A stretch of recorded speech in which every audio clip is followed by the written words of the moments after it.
I'm Joe Castigo Jr. alongside Isaac Stoops. Welcome to the family business. Today's guest is former Oklahoma safety, NFL veteran Tony Jefferson. T. Jeff, thanks for joining the show. We really appreciate it. Thanks for having me, bro. I'm glad to be on. Boomer Now, Sooner, bro. now we appreciate you taking the time, especially for everybody watching. With all the wildfires and stuff. Not a lot of Wi-Fi out Cali right now, so he's working off. So be patient with us. It might be a little glitchy, but we appreciate through all the tumultuous circumstances right now, you're with us. So, Yeah, no doubt. Tony, thanks for joining. Let's just jump right in. Like, how surprised were you when you got that call this year to come out of retirement? What was the mindset like? Getting that call and you're like, all right, I got to go back to lace him up. I mean, it was my call, honestly. Like, I was scouting with Baltimore, and just I was in house, so I was scouting pro. So I was at our practices every day. I got to see the players every day, and a lot of those players were guys that like I played with when I was in Baltimore. So guys like Mark Andrews, just to say the least, it was guys like that, and like I got to like really see from the Eagles' eye and being upstairs, like what it's like being an NFL player and how big of a blessing it is, and like if you have an opportunity to play this game, like you should do it. And I took a year off. I let my body heal up. I felt like I learned more about the game of football just from being upstairs and scouting. And like I just took a shot with it. I was like, you know what? I don't think I'm done. So I'm going to lace it back up. So I put it out there, to the media, to the forefront, and I got immediately. I had a couple teams that were interested. And Los Angeles really was like a perfect fit for me, close to home, with the family. Grew up a Chargers fan, so it was kind of like this is a perfect op. So I took it. Were you ever really like, I don't know, ever like make peace in your mind that you were gonna be done playing, or was it always kind of like if the right team calls or if I put it out there? Because like I feel like my dad was kind of retired and now he's not again, so I don't. Yeah, There's no fine line. I yeah. feel like.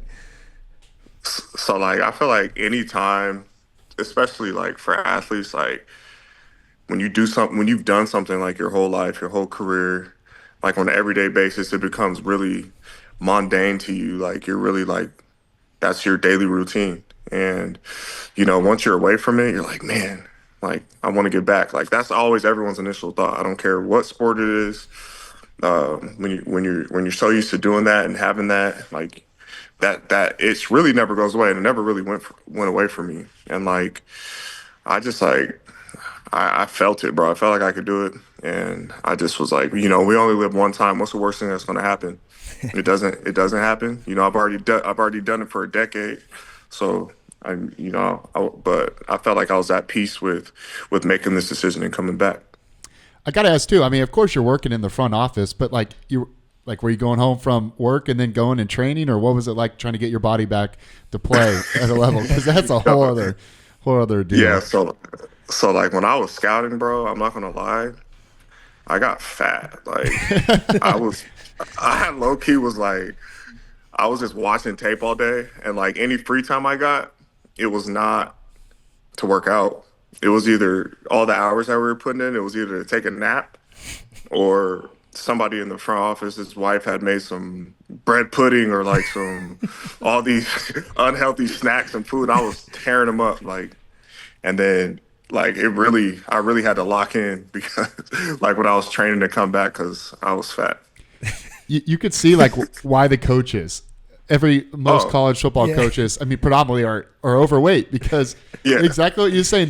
They're usually eating good food and they got no time to work out, and so if they don't make time, Bro, I saw that firsthand. I'm like, and I said exactly what you just said. I'm like, now I get why these coaches and front office people like gain weight because everyone's like, hey, my wife made these cookies. I'm like, oh, and so it's like you can't turn it down. So You can probably see why they're kind of high strung too, sitting in those long hours, and then when your free time is that, it's to do either more work or to just take a nap.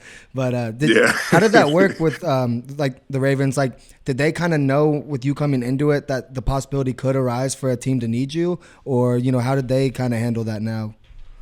I mean, when I was scouting, they really like wanted me to lock in on being a scout. So I kind of like try to stay away from the player interaction as much as possible. Yeah. And they knew it started to hit me at one point because at one point I was going into the defensive meetings. I'm just listening and I'm like, oh, my goodness, I'm watching the tape, and in my head sometimes I'm like, I could have played that way better than what he did, but like you can't say that. Obviously, you're scouting, so um, yeah, it basically was just like I just told them at the end. They knew that like I was starting to get that itch. They would see me game day. I'm like getting into game mode. It got into one instance too. We were playing the Colts, and I was on the sideline, and like I was in complete scout mode. And I was talking to one of the other scouts, and I was looking at one of the players, and I was like, "Oh man, this dude's long," and like talking about his length and all that. And then he started talking trash to me. I think he thought I was talking about him or something. So he started like mouthing off at me on the field. I'm like, "Oh, whoa, whoa, whoa, hold on." So I had to temper down a little bit, but it was instances like that I was like, "Okay, I need to for sure get back in the league." Yeah, you got that itch. You're like, Yeah. actually, hopefully the Colts are on the schedule, so Yeah. whatever Yeah, team like- until you Need a get put it reminder. up. Yeah, take off your helmet. You start mouthing off a little bit. Yeah. You take off your helmet. You're like, how about this now? That's funny. Yeah, like what's up? I'm back. That's a pretty. And you're also going to see players like even next year. You're going to be like, oh wow, I scouted that guy. Played against him. You're like, I got this little edge. I did that. I had that a couple times this year. Like there was a couple guys that I like because towards the end of the year, I started doing college scouting. So I started driving and traveling and going and looking at players from like these schools. And then there was one in particular who I stood on the table for, and he ended up getting drafted. But like I seen him out on the field, I'm like, man, I know everything about this dude. I went to his college. I asked everyone in the building about him, and like it was just cool to see that actually. Yeah, you know his hobbies. You know his eating habits. You know everything. Right. So. Talking to him on the field, you're like, you know what his favorite food is? I'm like, hey, I know your parents sold a business, bro. How's that going? Yeah, that's Crazy. Tony, you were a part of the last few good defenses at Oklahoma. Well, except for Yeah. last year, but last few good defenses. What is it about being a former player and having pride in your school and pride in your defense, and then watching the level of defensive decline, over 10 years at Oklahoma? What was that like as an alumni? Yeah, I mean it's definitely difficult a little bit watching just because I know how prestigious this university is, and like I really know the standard. So it's like difficult a little bit to watch it. And then when you in the locker rooms, honestly, it's like everybody's standing up for their school, and I stand up for OU over like hard. I wear the gear it was my good luck charm when I played. This past week, every away game, I put a OU shirt on in the walkthrough. But they really get after you, like if your team's not doing well. But like I stood tall for us all year, just because I know the standard, and I know that Venables is going to get us back to that standard. It's going to take what it's going to take. But I'm like fully confident in like where we're going. The play on defense probably hasn't been the best or like what we're used to. But I know that it's just a few classes away, recruiting classes away from getting back to that standard, because I definitely want to see that bone crushing, hard hitting. We used to have it. ESPN came and did an all access, and we were the Sharks. Like I know that. Yeah, I know the people Sharks. remember that. Like, the Yeah. Sharks, bro. Like we need that energy back. I'll be up there for the spring game, so I'll get in there and I'll talk to whatever position group or the whole defense team. It don't matter, but we're definitely looking forward to getting things right over there. Yeah, and obviously, we just had your highlights on, so they got a little glimpse of the bone crushing, flying around the Sharks Yeah. and stuff, man. I remember that all access. It was fun. We were running around and knocking over all the equipment and stuff. Yeah, I remember y'all at practice, and back then we had 2-a-days, bro. They don't even have those don't know anymore. about that. Like real 2-a-days too, not like walk through one. It was like Oh two no, actual no. practices. It was wake up early, everybody hop on the back of the trucks, ride over to the other field. Sharks, man. So I mean, obviously, what is that culture? You played in it, and now you're seeing BV bring it back. Glimpses of it last year, and so kind of just elaborate on that culture and what it's been like to see BV reinstill it. Honestly, it's like I played that defense, and I was my most successful in that defense when I was at Oklahoma. his defense really is like it preps you for the NFL because a lot of the stuff that he did carried over into the league. So like in order to be successful in that defense, you've got to have the guys that are detailed really in their approach because like it takes discipline. I'm speaking more specifically like on the back seven, so the linebackers and Mm-hmm. DBs. It's really like a lot of the defense really depends on us. Obviously, you want to have a good pass rush, but the blitzes and dial ups that BV puts us in is like it puts you in position to make plays. And I think I was able to do that. I was able to, be at that nickel spot, safety spot, but you have the opportunity to be a really good defense in that scheme.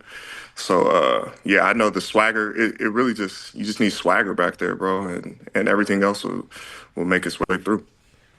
With it being so multiple and like, the back seven, I mean, I'd say it's more multiple than other some types of defenses, but does it take a couple of years? Of course, you came in, played as a true freshman All-American. But I know a lot of the players last few years have talked about, getting another year under BV's defense. How much is it just like of that swagger? It's just confidence and knowing what you're going to do because it is so complicated.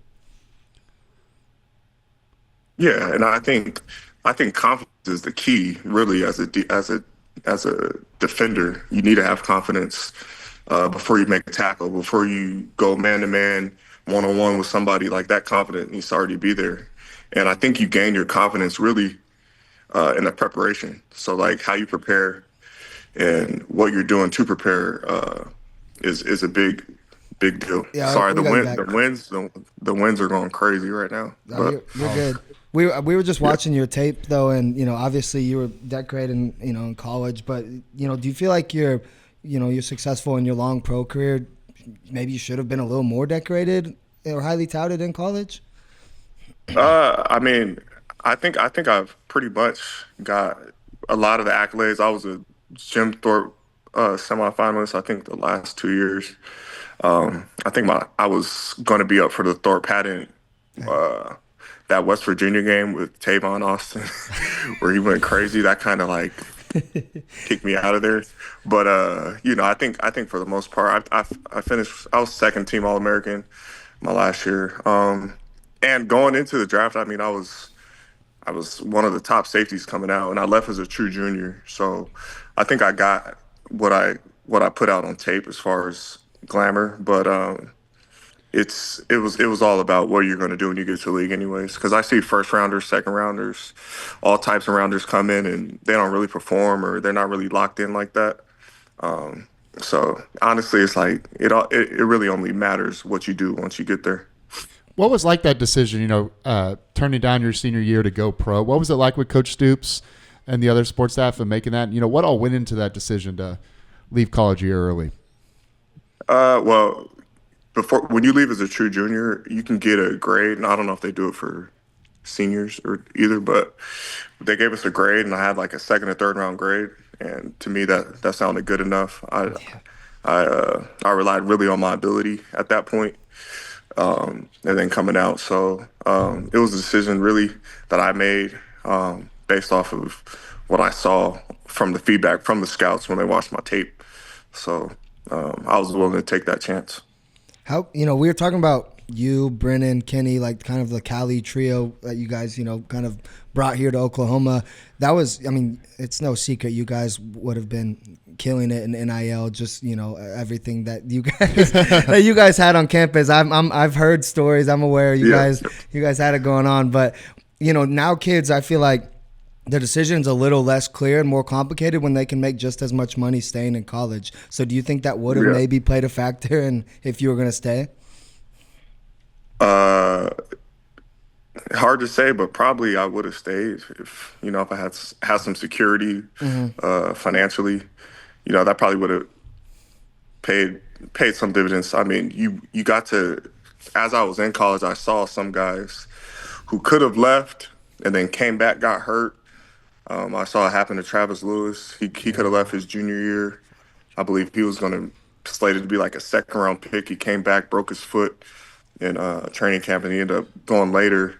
And then I think it happened to Ryan Broyles as well. So like it was just one of those things where it was just like I feel like I need to take this opportunity. Bet on yourself. But yeah, back on the NIL thing, there would be a lot of deals in Norman, Oklahoma. But was there any company you feel like, or restaurant, maybe a bar institution that maybe would have sponsored the Cali Trio? You guys could have. Oh yeah, back then it would have been either 747. I don't know if that's still there. 747. Man, it's gone. It's Rest so in sad. peace. Yeah. It's gone. Yeah, Yeah, it was gone. It was gone the last 2.5 years of my college. So I didn't even it was gone. Yeah. Oh, hey, Mackie took me when I was younger. I had 7 for all 4 years. Yeah, so I was lucky. Okay, there we go. I was lucky. Yeah. I was I was in 747 after every game. 1,000%, I was there. Pickleman's. Oh my, Pickleman's. Is Pickleman's still there? Oh yeah, yeah. Pickleman's is still there. Oh yeah, Pickleman's. I love Pickleman's. What's that one? It's like on the left when you get into Campus Corner. It's like right there on the left. Louis? As soon as, huh? Louis? Food or bar? Oh, Louis. I think it was Louis. On the corner? But yeah, nah. All Campus Corner. That would have been me. NIL me. No, exactly. Can you imagine the NIL pop-ups after the Yeah. game? Meet the Cali Trio at 747. Buy them a drink. That could have been killer. I'm telling you. What ultimately, when you did ultimately drop, lower than everyone than expected, did you kind of regret it, or what was kind of your mindset then? Like, all right, now, not what do I do, but how do I make the most of this? And then obviously it worked out really well for you. Yeah, so that happened April 27th, 2013. And then I was like, dang. I was like, hey, I can't go back to school, right? They're like, nah, bro, you're stuck. So my agent was just like, look, we're going to find the best opportunity for you where we feel and you feel comfortable that you can go in and compete for a job. And my mindset really is just like, all right, well, this is where I'm at. What are you going to do with it? Because as an undrafted guy, you don't really get that many opportunities. So when you do get them, you got to take advantage of them. So that's really was my mindset once it happened. What about the Cardinals organization, and most notably the players that you had around you?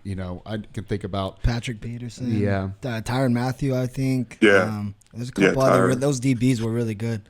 What was it like playing with them? Yeah. And what was it like having those, just like you mentoring them and them mentoring you? What was it like playing with those guys? Honestly, I don't think I could have gone into a better situation as far as having vets, big time vets, helping me out. And it was all just love from the get-go. Arizona still holds a special place in my heart, really, from the organization to really just the outside, too, all the fans and stuff. They got to watch my career, start from the bottom and get to where I'm at. So that's always, second home to me.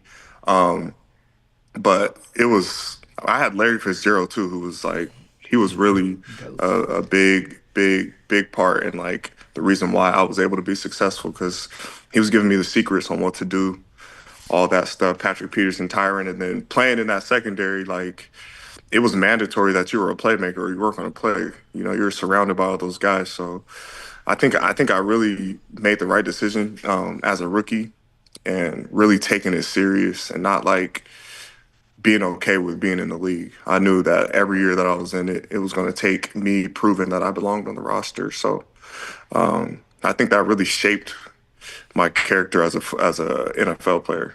Was that your first time meeting Larry Fitzgerald, or did you meet him out there at a bowl game one year? Because I remember at a practice, I don't know, I was younger, but I was out of practice and he was there. Maybe Insight Bowl. Yeah, I probably did. I don't know. I probably did meet him before, but my first time really meeting him was in the facility when he was like, "You went to Oklahoma, right?" I was like, "Yeah." It's like, "Oh, Pitt would have beat y'all," or something. He said something like that, or something. I don't know. Then you got practice against him every day. Exactly. Yeah. And that's what makes you great. Yeah, you're getting and if he's giving you those tips, you got the other side of the playbook. Yeah. Yeah, for sure.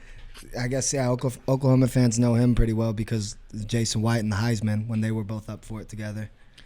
Yes, sir. Yeah. Yes, sir. Not many receivers are up for it now. No. Devontae Smith is different, but now it's kind of being more open now. Yeah. Now Travis Hunter, Devontae Smith, True. The door's open now. What when you so from there you went to Baltimore?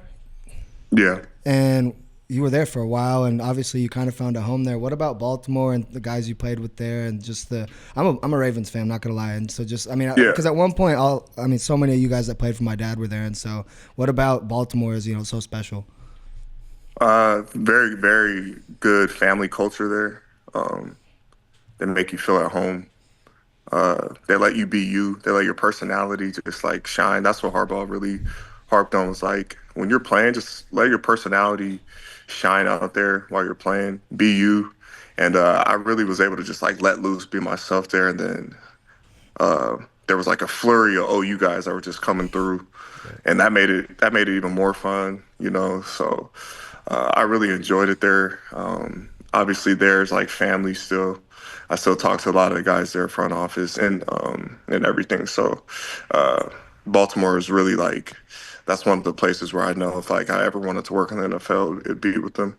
So would you go back to scouting after you're done playing again? Hopefully after a few more years. So yeah, I mean that'll always be a possibility. I feel like I personally, with 4 kids now, with the time and the hours, it would have to make sense just because I don't want to miss my kids growing up. I've already been away with playing and stuff, so maybe later down the road once they're older and stuff, but I probably am going to focus more on coaching my kid until he gets older. That's what I was going to ask, is if you ever considered coaching, but obviously at a high level of coaching, that also takes you away from your family, as we know and stuff. For sure. So, but yeah, coaching them growing up would be, obviously super cool. You kind of know what you're talking about. Just a little bit. I try to tell my son that. I'm like, when I tell him something, I'm like, hey, I might know a thing or two if you just listen. I'm trying to help you. Might have to check tape. One day he's going to pull up your highlights and he's going to be like, all right.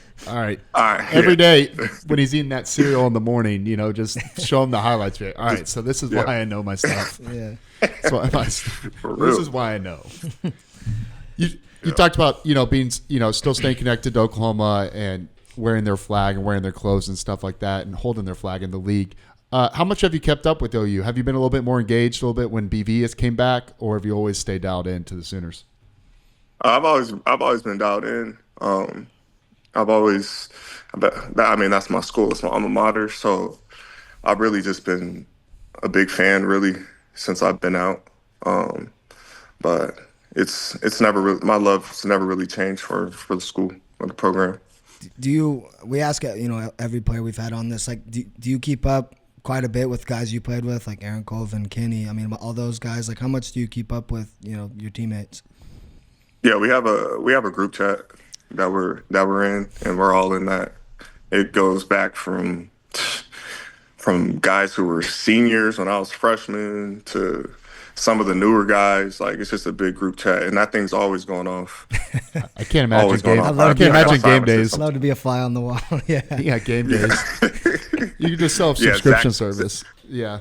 Zach Sanchez is always blowing that thing up. I'm like, shut up, bro. Zach's been super active on the old Twitter or Twitter. X. Actually, I'll never call it X, but he's been active on Twitter, so I can't imagine what he's like on the group chat. Right. We'll have to hopefully see you when you're here for the spring game. Make sure you holler at us, and maybe we'll have you back on and stuff. It'll be exciting to see everybody. Hopefully, yeah, for sure. I'll be there, bro. Let's turn up. Yeah, hopefully it's not bad weather. It's not bad weather because I feel like all the spring games at Oklahoma, it's almost been mandatory. It's been bad weather, except for the exception of the 1 year a few years back. So, come on, bring the sunny weather to Oklahoma because it's been freezing cold. So, I got you, bro. Don't worry. San Diego's coming. Yeah, appreciate you hopping on with us with everything going on. The connection was great. So, be safe out there. Appreciate you, Tony.